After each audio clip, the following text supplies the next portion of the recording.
Hi there, and welcome to the Rain Ease Audio Calm Library. Let's get cozy together. Close your eyes, take a deep breath in, and let it out nice and slowly. Breathe, just like the wind blowing through the trees. Can you hear the tiny raindrops? Pitter-patter, pitter-patter, like little footsteps on the roof. Feel them gently landing on your skin, cool, soft, and kind. Each drop like a tiny hug, helping you feel calm and brave. You're safe. You're doing so well, and we're right here with you. Now, let's begin our story. Today's story is called Leroy the Llama Goes on School Camp, Book 4 in the Huckleberry Ridge series. Let's listen together and see where the raindrops take us.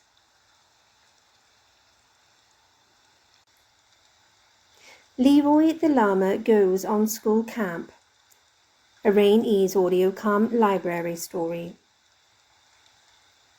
Leroy the Llama was going on school camp. His satchel was packed with everything he might need.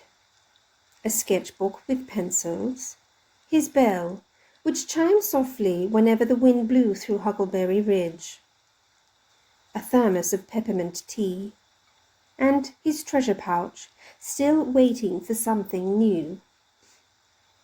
"I'm hoping to find something special," he told Melanie the mole as they boarded the bus. "Like what?" she said.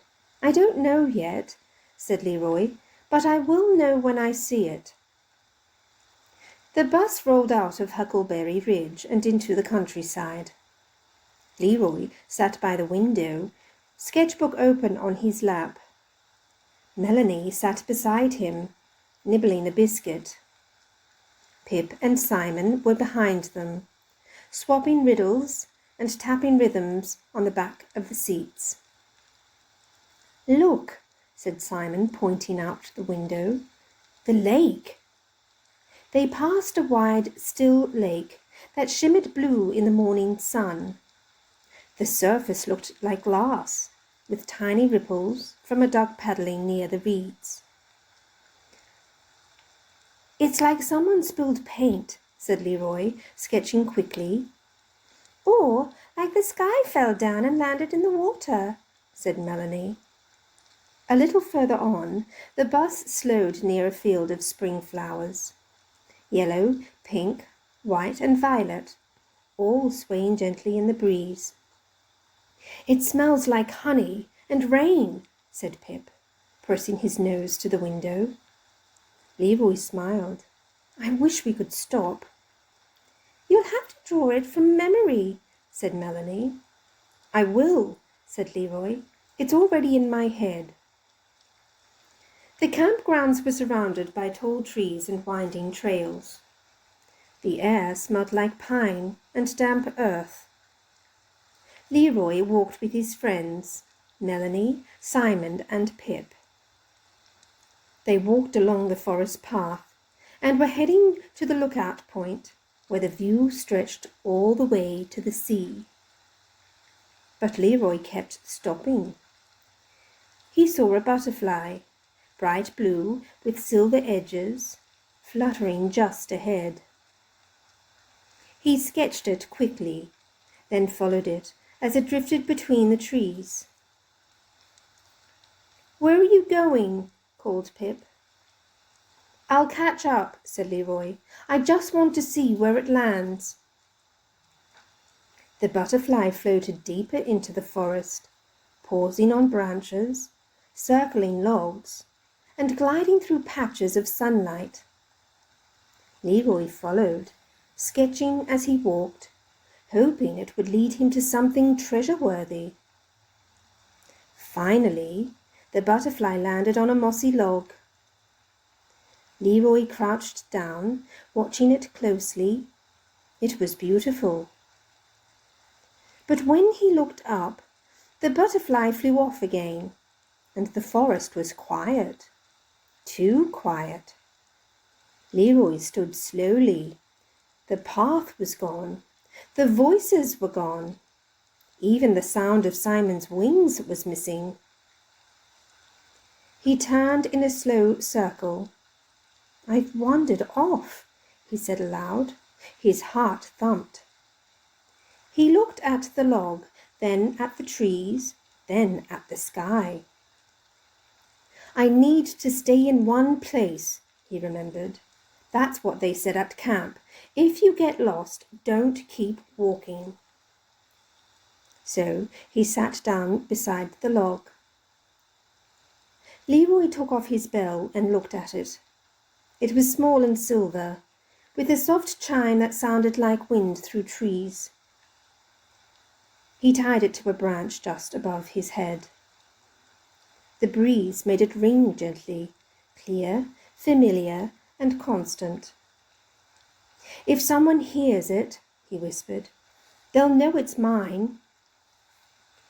He sat back down and took a sip of peppermint tea from his thermos. It was still warm. Leroy hummed a song Simon had taught him on the bus. He hummed louder. Then he stopped and listened. The forest made its own sounds. Leaves rustling, birds calling, a distant creek. He felt a little scared, but he also felt curious. He noticed a beetle crawling across the log. Its shell was shiny green with black and brown dots, like a tiny piece of painted glass. When the beetle moved on, it left behind the shell. Leroy picked it up gently. "This is it," he said softly. "This is my treasure." He sketched the shell, then placed it carefully in his pouch. A whistle, far away. Then again, closer this time. Leroy stood up. "I'm here," he shouted. "I'm here." Simon swooped into view first, followed by Melanie and Pip. "There you are," said Melanie, hugging him tightly. "We were worried," said Pip. "You didn't hear us calling." "I heard the whistle," said Leroy. "I stayed in one place, like they taught us." Simon looked at his sketchbook. "You drew all this while you waited?" Leroy nodded. "And I found something." He held up the beetle shell, shiny green, dotted with black and brown. "It was left behind by a beetle," he said. "I think it's my treasure." That evening, back at the campgrounds, the friends sat around the fire. The flames crackled softly, and the stars blinked above the trees. Melanie passed around mugs of warm cocoa. Simon played a quiet tune on his whistle. Pip leaned against Leroy's shoulder. "I'm really glad you're okay," said Pip. "Me too," said Melanie. "You did everything right." Leroy smiled. "I was scared, but I remembered what we learned, and I listened." "You're good at that," said Simon, "listening." They sat in silence for a while, watching the fire. Then they said good night and snuggled into their sleeping bags inside their tents. Leroy lay on his back, looking up at the roof of his tent. He hung the bell above him, the bell that helped him get found. He also held on to the beetle shell, his new treasure. He placed it down gently beside his pillow.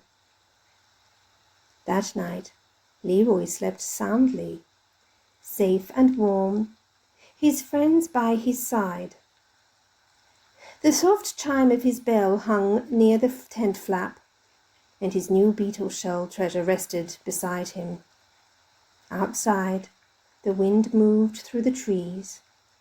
Inside, Leroy dreamed of lakes that shimmered blue, flower fields full of color, and the quiet places where treasures wait to be found.